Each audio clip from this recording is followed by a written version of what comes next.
The AFK exam involves studying a lot of material, so luck is not going to play on your side. Some dentists are new grads, and some dentists have been working for a while.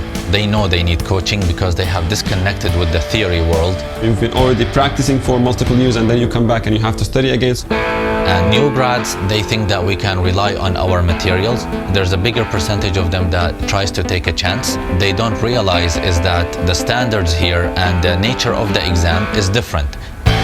And other people have the perception that they can get away with just doing release questions or on questions that are circulating on the web, and they feel that by looking at these questions they will have enough knowledge to pass the exam.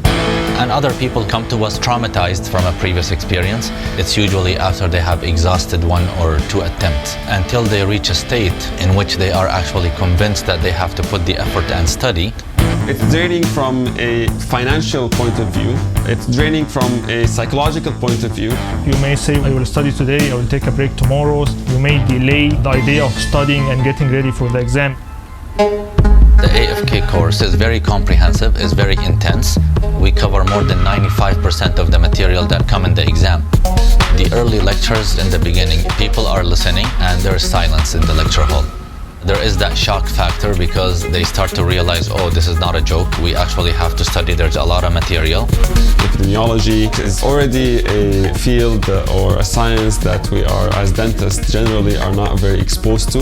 If you ask 10 dentists, do you like oral pathology as a subject? 9 of them will say no. The only one who will say yes, probably it will be me.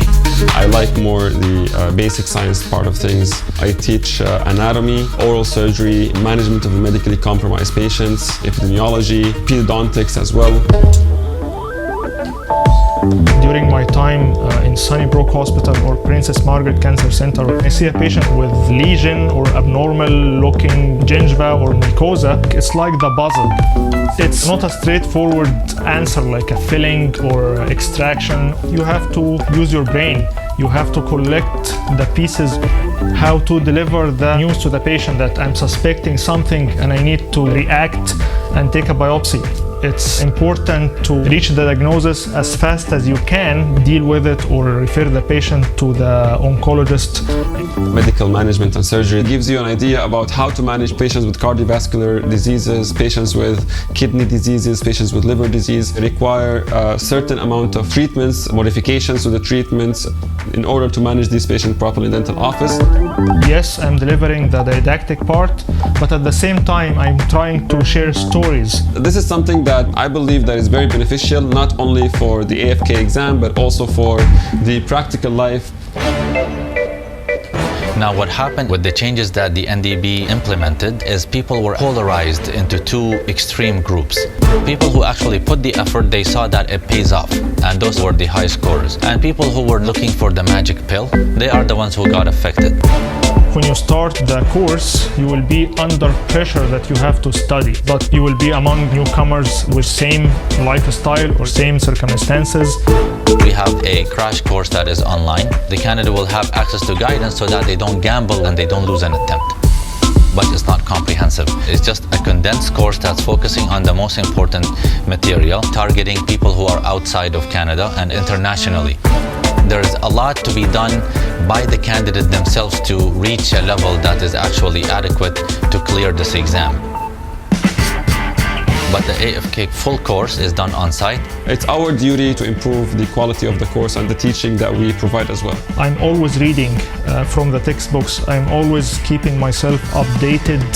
The lectures and the practice sessions have been expanded. We have established an online platform where people can actually do the quizzes at home. There is a support team that's working on mock exams. They're replenished every cycle with the new questions. If there is a specific topic that I need to add, or new concepts are being investigated, we try to cover these during the lectures and add them to the new course. We want to test truly and accurately whether they know the material or not. So it's like actually monitoring how they're performing during the practice questions and in mock exams to get a true sense and a true feeling of what the exam is like. Interacting with the students is really fun.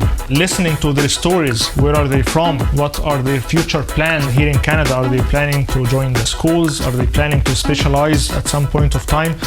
Towards the end of the course, there's more questions coming forward. People are researching, they're studying hard, they're asking for more sessions as question answer. They start to ask for more review on those topics. When you provide someone with valuable information and they are not aware of it, you see the development improve from point zero all the way to passing the exam.